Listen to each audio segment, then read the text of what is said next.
There is a certain silence in the hills of West Yorkshire. Not the peaceful kind you might expect. Not the silence of calm or sleep. This is a silence that feels. A silence that's waiting. Like the breath you hold just before something terrible happens. If you stand on Soil Hill at dusk, you don't just see the sky bleed orange and purple. You feel the weight of all those who came before you, the lost, the forgotten, the ones who never left. Some say Soil Hill watches back. Others say it remembers. And somewhere, hidden beneath layers of peat and stone and centuries of rain, something waits. A woman in grey. A grief that never ends.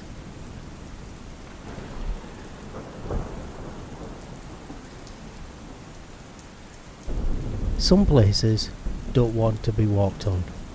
Some places breathe underneath your boots. Soil Hill, perched above the town of Halifax in West Yorkshire, is one of them. A bleak, wind-bitten plateau where the sky hangs low and the land hums with something older than memory. They call her the Grey Lady, and those who see her, they're never quite the same again. I'm Mark Thorne. I'm not a priest, or a scientist, or even a proper folklorist, just a stubborn man with a long memory and a short list of regrets. I run a blog called Northern Dread. It's modest, it's barely a flicker in the void, but it's where I track the strange, the folklore, the quietly terrifying corners of Yorkshire's long and haunted history. I used to think the Grey Lady was just another myth, a shadow passed down by fellow villagers, a cautionary tale to keep children off the moors. But the truth is older and far, far stranger.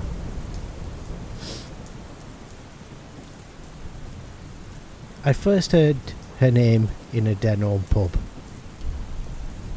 It was November, a storm was coming. The landlord, he looked like a man with a face like worn leather. He told me to keep off the hill after dark.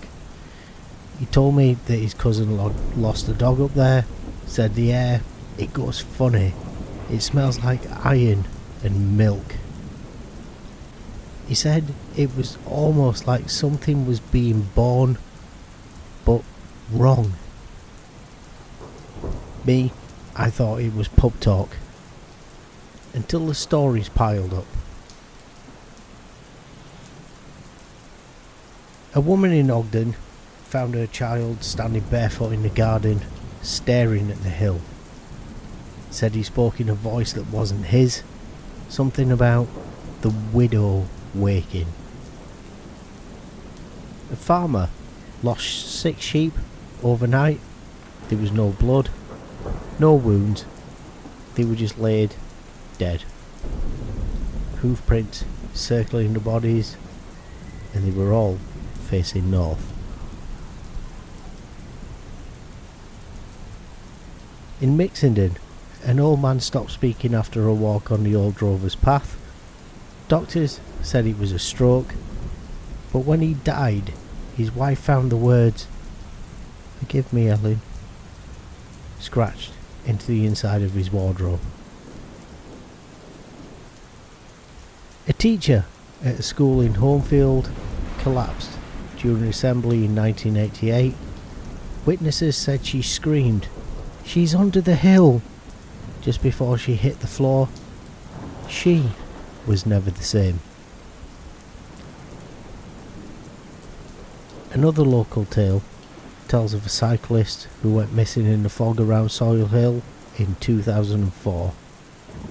He was found 2 days later walking barefoot.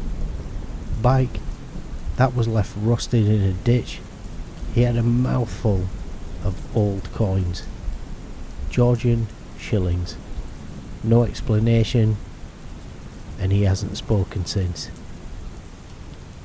Then there's the matter of the night lights. Locals say they've seen them, pale globes drifting low over the moor, silent, deliberate, never quite touching the ground, sometimes red, sometimes grey. One man, he said that they surrounded his car one night in 1995, the radio turned to static and the engine cut out. When he came to, he was in a ditch with blood in his ears and claw marks down the inside of his windscreen. Another spoke of dreams that bled into the waking world. Faint, crying, heard beneath the floorboards, sudden nosebleeds, maggots in sealed jars of flour. A couple from Bradshaw claimed they were chased from their cottage by the sounds of a woman wailing inside the walls. When the house was torn down in 2003, they found an old fireplace, sealed behind brick. Inside was a single bridal shoe, black with age. One of the strangest tales came from a nurse who worked the night shift at a Halifax care home. She said 3 patients died the same night, 3:14 a.m. All of them. All had scratched the same thing into their bed frames, a circle with a jagged tear through it. She transferred jobs, moved to Leeds, and took a vow to never return.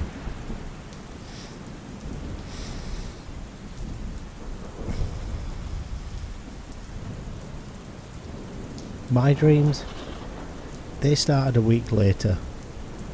Always the same. I'd wake at exactly 3:14 a.m, frozen, breathing shallow, and there she was. A woman in a long grey dress, standing at the foot of my bed. Veil over her face, skin pale as driftwood. She never moved, she never made a sound. But I could feel her grief, like static in the room, like something pressing its forehead to mine from inside my skull. Worse still were the smells. Damp wool, burnt hair, and milk that had turned sour in the sun.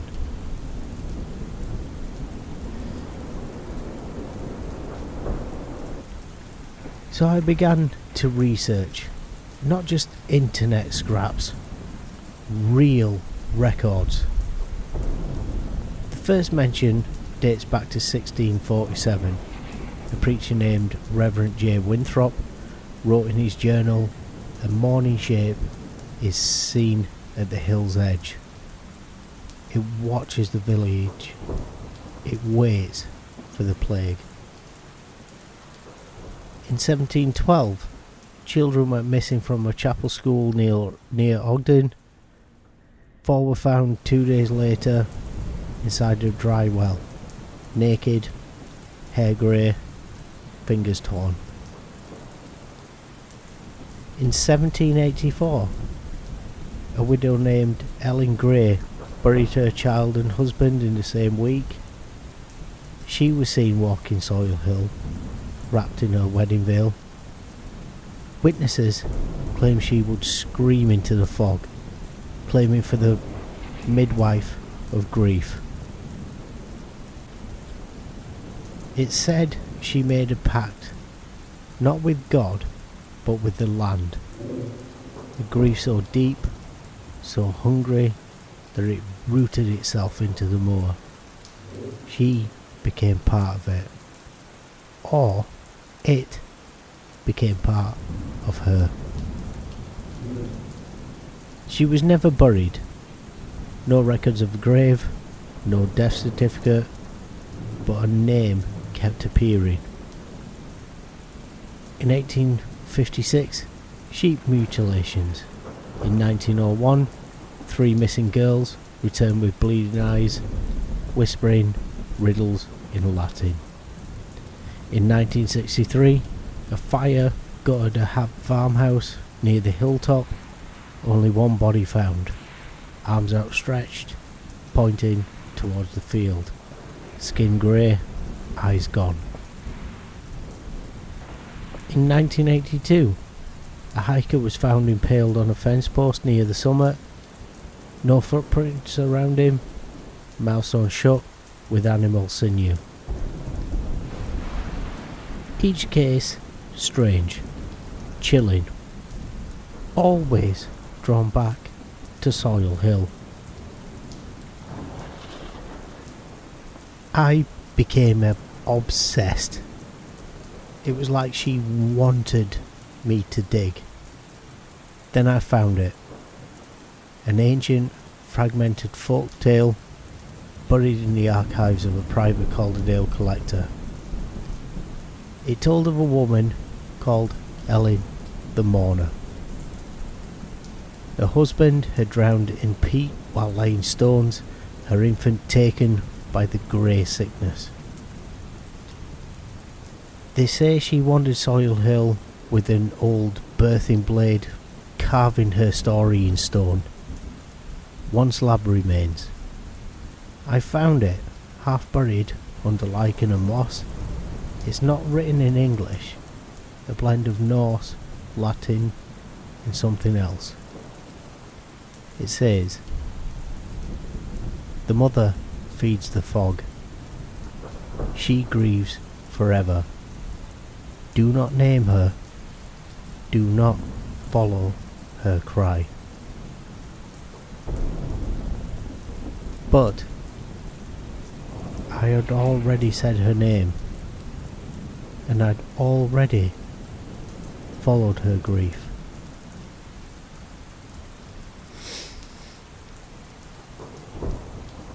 I pieced together a ritual.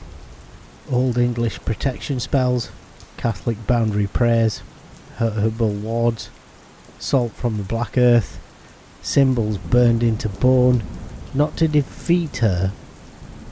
That's not how it works, but just to draw a line.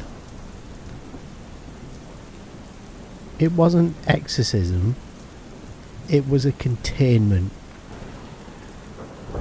On the winter solace, I climbed Soil Hill.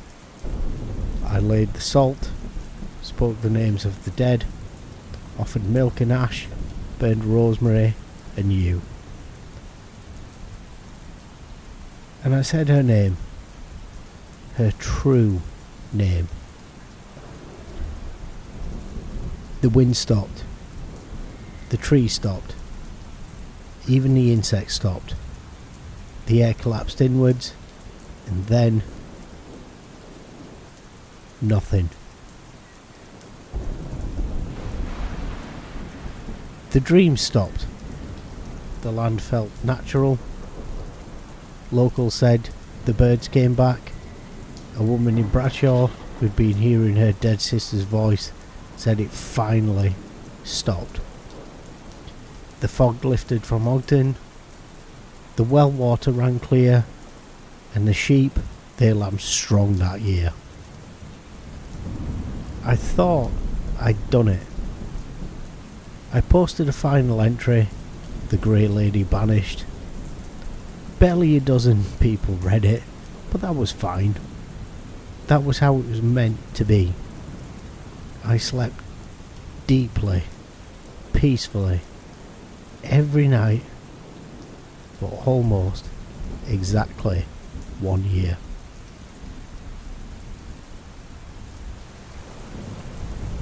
December 21st, winter solstice, again. The fire had burned low. I was half asleep on the sofa. I was reading a book called Lapis's Demon Resting. Somewhere, a clock ticked loudly, and then I woke. 3:14 a.m. Stillness. The kind of stillness that you can feel in your teeth. Air thick as syrup, every shadow too long. I turned my head, and there she was. No veil, no distance, just eyes. Eyes that burned like frostbite, and a smile too wide for a human face. But this time she spoke. Only once, only one word. It wasn't in English, it wasn't in any language I know, but somehow I understood it. It meant open. And then she was gone.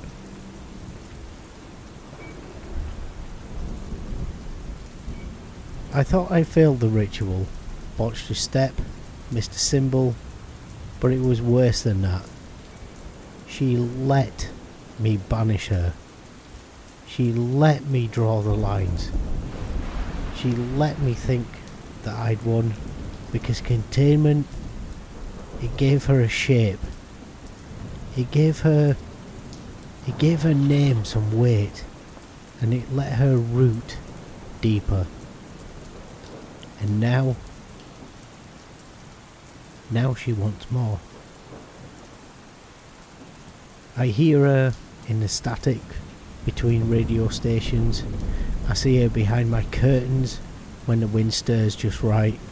She walks behind children on school runs.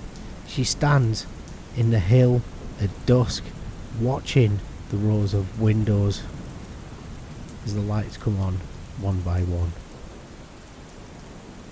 The sheep are circling again. The birds are flying wrong. Last night, a man in Illingworth posted a photo through his kitchen window. It was a grey handprint on the inside. They say a story dies when it's no longer told. But what if it needs to be told to live?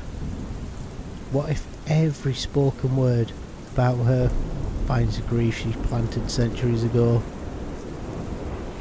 But now, you've heard her name. You followed her cry. You traced the circle with a jagged tear. And memory is how she travels. She's in the wires now. In your headphones. In your walls. You gave her room. And tonight, you dream of grey.